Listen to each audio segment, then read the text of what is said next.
लखनऊ में भाजपा मुख्यालय पर प्रदेश अध्यक्ष भूपेंद्र चौधरी ने प्रेस कॉन्फ्रेंस कर वित्त वर्ष 2025 और 26 के केंद्रीय और यूपी बजट पर चर्चा की। उन्होंने बताया कि प्रधानमंत्री नरेंद्र मोदी के नेतृत्व में प्रस्तुत केंद्रीय बजट में कृषि, एमएसएमई, निवेश और निर्यात पर फोकस किया गया है। सरकार ने युवा, महिलाएं और किसानों के लिए कई महत्वपूर्ण योजनाएं पेश की हैं। प्रदेश अध्यक्ष ने बताया कि धन धान्य योजना से किसानों को लाभ मिलेगा, वहीं क्रेडिट कार्ड लिमिट 5 लाख तक बढ़ गई है। एमएसएमई और स्टार्टअप्स के माध्यम से छोटे उद्योगों को बढ़ावा दिया जाएगा। आपको बता दें कि यूपी सरकार द्वारा पेश बजट में $1 ट्रिलियन इकोनॉमी के लक्ष्य को ध्यान में रखते हुए इंफ्रास्ट्रक्चर, कृषि और शिक्षा पर जोर दिया गया है। सीएम योगी आदित्यनाथ की अध्यक्षता में तैयार इस बजट में मुख्यमंत्री आवास योजना के लिए 1200 करोड़, नहर नलकूप सिंचाई के लिए 1300 करोड़ और कॉलेज छात्राओं को फ्री स्कूटी के लिए 400 करोड़ रुपए आवंटित किए गए हैं। इसके अलावा मथुरा वृंदावन में बाकी बिहारी मंदिर कॉरिडोर के लिए 100 करोड़ रुपए का बजट रखा गया है। संसद में 2025 और 26 का बजट प्रस्तुत किया है, उसकी चर्चा करने के लिए मैं आप सबके सम्मुख उपस्थित हुआ हूँ। नमस्कार। सब लोग जानते हैं माननीय प्रधानमंत्री जी का जो संकल्प है, सबका साथ सबका विकास,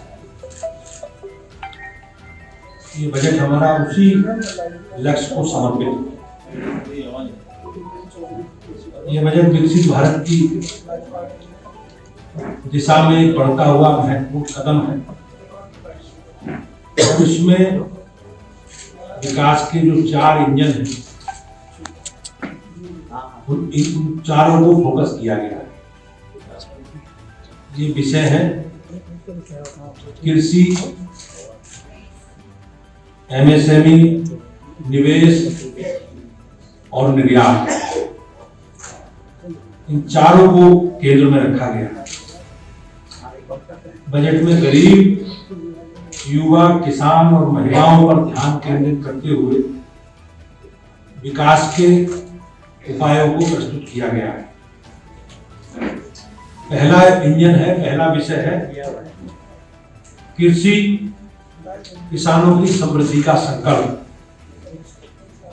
देश के अन्नदाता किसानों की समृद्धि के लिए भारत का विकास कहीं न कहीं किसान के विकास के लिए बदला चुका। इसी उद्देश्य से माननीय प्रधानमंत्री जी ने धन धान्य कृषि योजना प्रारंभ की है। इसमें 100 जिलों में 1.7 करोड़ किसान इस योजना से लाभान्वित होंगे। किसान क्रेडिट कार्ड केसीसी की जो सीमा ऋण की अब तक 3 लाख थी, इस बार बढ़ाकर 5 लाख कर दी गई। आप सब लोग जानते हैं किस प्रकार से किसान सूदखोरों के, बिचौलियों के चंगुल में फंसा रहता था, लेकिन हमारी सरकार ने किसान क्रेडिट कार्ड की व्यवस्था के तहत किसानों को बहुत न्यूनतम ब्याज दर पर ये सुविधा उपलब्ध कराई है। पहले इसकी लिमिट 3 लाख थी, अब ये लिमिट बढ़कर 5 लाख हुई। उच्च उपज बीज मिशन, कपास उत्पादकता मिशन और मखाना बोर्ड जैसी योजनाओं से किसानों को बेहतर बाजार में मूल्य मिलेगा। इसके लिए भी सरकार ने योजना बनाई।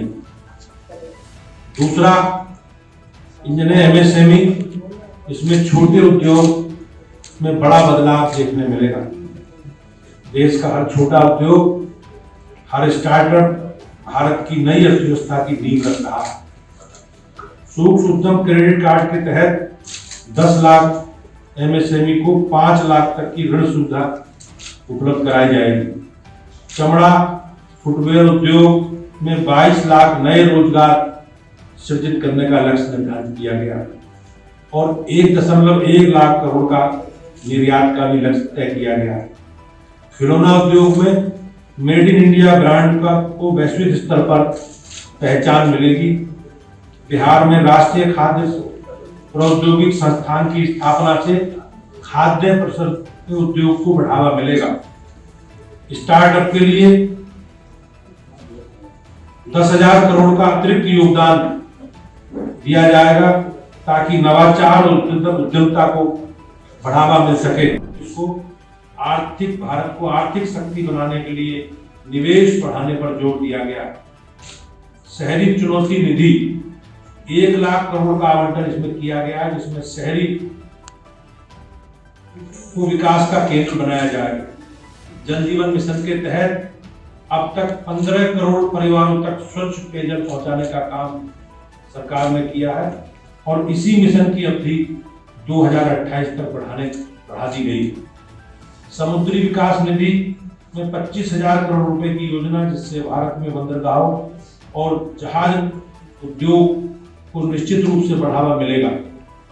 IIT और IISc में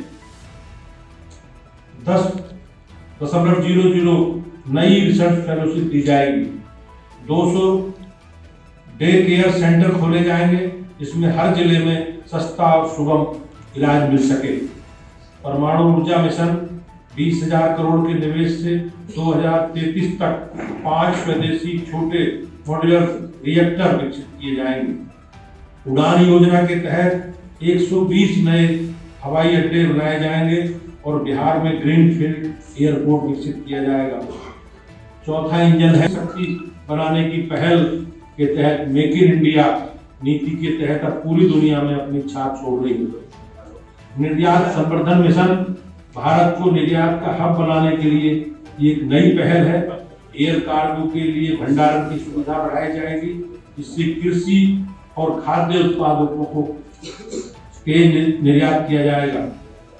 देश में करदाताओं में मध्यम वर्ग को राहत देने का एक बड़ा काम इस बजट में किया गया है। देश के करदाताओं के लिए बजट निश्चित रूप से राहत लेकर आया है। अब तक 12 वर्ष तक 12 लाख तक की वार्षिक आय पर कोई आयकर नहीं लगेगा। TDS की सीमा भी 2.4 लाख से बढ़कर 6 लाख कर दी गई है। 36 जीवन रक्षक दवाओं को कस्टम ड्यूटी से छूट दी गई। सामाजिक कल्याण और समावेशन हमारा लक्ष्य है। सबका साथ, सबका विकास और सबका विश्वास और सबका प्रयास। PM स्वनिधि योजना के तहत स्ट्रीट वेंडर के लिए 30 लाख तक का UPI लिंक क्रेडिट कार्ड दिया जाएगा। 50.00 अटल टियरिंग लैब्स बनाई जाएंगी ताकि सरकारी स्कूलों में नवाचार को बढ़ावा मिल सके। 10,000 नई मेडिकल सीटों के साथ चिकित्सा का विस्तार होगा। शिक्षा के क्षेत्र में AI के केंद्र स्थापित किया जाएगा, जिसमें 500 करोड़ रुपए की लागत से विकसित होगा। साथियों, ये बजट सिर्फ आंकड़ों का बजट नहीं है, ये आत्मनिर्भर भारत का माननीय प्रधानमंत्री जी का संकल्प है। ये हर किसान, हर युवा, हर उद्यमी, हर नागरिक की आकांक्षाओं को पूरा करने वाला बजट है। और निश्चित रूप से माननीय प्रधानमंत्री जी के नेतृत्व में हम सबका सपना है विकसित भारत का, एक ऐसा भारत जहां सबके पास समान अवसर हो, हर उद्योग को बढ़ावा मिले और हर व्यक्ति को आत्मनिर्भर बनने का अवसर मिल सके। इसका प्रयास माननीय प्रधानमंत्री जी कर रहे हैं। आइए हम सब लोग मिलकर अपने इस विकास यात्रा का हिस्सा बने और भारत के निर्माण में अपना योगदान दें। भाइयों बहनों, जिस प्रकार से अभी उत्तर प्रदेश की सरकार ने भी अपना 25-26 का बजट विधानसभा में प्रस्तुत किया है, उसमें जो बिंदु आए हैं उनकी चर्चा में आप निश्चित रूप से आप सबके करूंगा। उत्तर प्रदेश $1 ट्रिलियन की अर्थव्यवस्था बनने का जो लक्ष्य निर्धारित किया गया था, इसी क्रम में अब तक का सबसे बड़ा बजट 8.08736 करोड़ विकसित उत्तर प्रदेश, जहां आगामी 25 वर्षों का रोड मैप 2025-26 के बजट में साफ नजर आता है।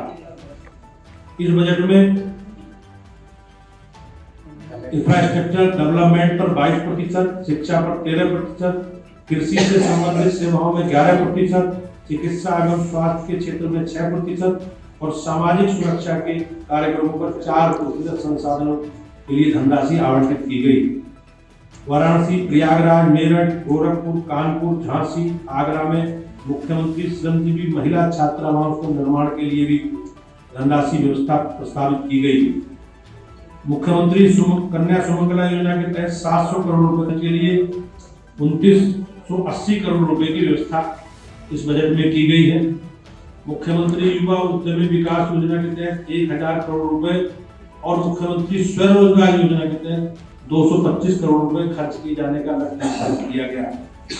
प्रधानमंत्री आवास योजना के तहत 36 लाख से अधिक आवासों का निर्माण अब तक कराया जा चुका है। मुख्यमंत्री आवास योजना ग्रामीण के लिए 1200 करोड़ रुपए की व्यवस्था इसमें प्रस्तावित की गई।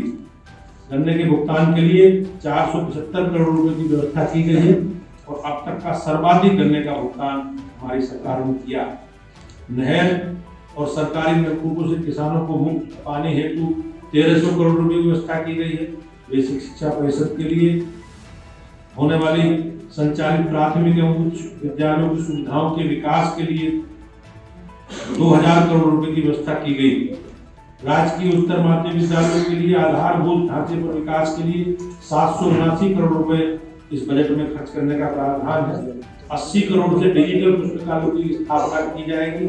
लखनऊ में 25 करोड़ की राशि से सैनिक स्कूल का निर्माण कराया जाएगा। कॉलेज जाने वाली मेधावी छात्रों को सरकार फ्री स्कूटी प्रदान करेगी। इसके लिए सरकार ने 400 करोड़ रुपए की बजट में व्यवस्था की। विंध्याचल धाम मंडल में महाविंध्यवासिनी देवी राज्य विश्वविद्यालय की बनाने की सरकार व्यवस्था कर रही है। 200 करोड़ से प्रदेश में नॉर्थ साउथ कॉरिडोर का विकास किया जाएगा। 2900 करोड़ रुपए से राज्य राजमार्गों का चौड़ीकरण और सुदृढ़ीकरण करने का भी बजट में प्रावधान। प्रधानमंत्री आवास शहरी योजना, कान्हा गौशाला, बेसहारा पशु योजना, अयोध्या शहर को मॉडल सोलर सिटी के रूप में विकसित किया जाना और अन्य नगर निगमों में विकसित किए जाने का प्रस्ताव बजट में किया गया है। खेलों को बढ़ावा देने के लिए मेरठ में एक स्पोर्ट्स खेल विश्वविद्यालय की स्थापना की जा रही है। उसके निर्माण के लिए भी 223 करोड़ रुपए की व्यवस्था बजट में की गई। वाराणसी में शिग्रा स्टेडियम की गई है और मथुरा वृंदावन में बांके बिहारी महिला नहीं कॉरिडोर के निर्माण हेतु भूमि क्रय करने के लिए 100 करोड़ रुपए की व्यवस्था भी की गई। निर्माण के लिए अब 50 करोड़ रुपए और पर्यटन सुविधाओं के विकास के लिए 150 करोड़ रुपए की व्यवस्था की गई। भारतीय जनता पार्टी की हमारे डबल इंजन की सरकार माननीय प्रधानमंत्री जी के नेतृत्व में और माननीय मुख्यमंत्री जी के नेतृत्व में जो हमारा संकल्प है हमारी पार्टी का विकसित भारत और विकसित उत्तर प्रदेश का, ये बजट कहीं ना कहीं उसी दिशा में बढ़ता हुआ कदम है। और मैं एक बार माननीय प्रधानमंत्री जी का और माननीय मुख्यमंत्री जी का बहुत बहुत अभिनंदन करता हूँ। तो उन्होंने जनता की अपेक्षाओं के अनुसार ये बजट की व्यवस्था की है। धन्यवाद। लखनऊ से समीर खान की प्रशासन प्लस न्यूज के लिए ये खास रिपोर्ट।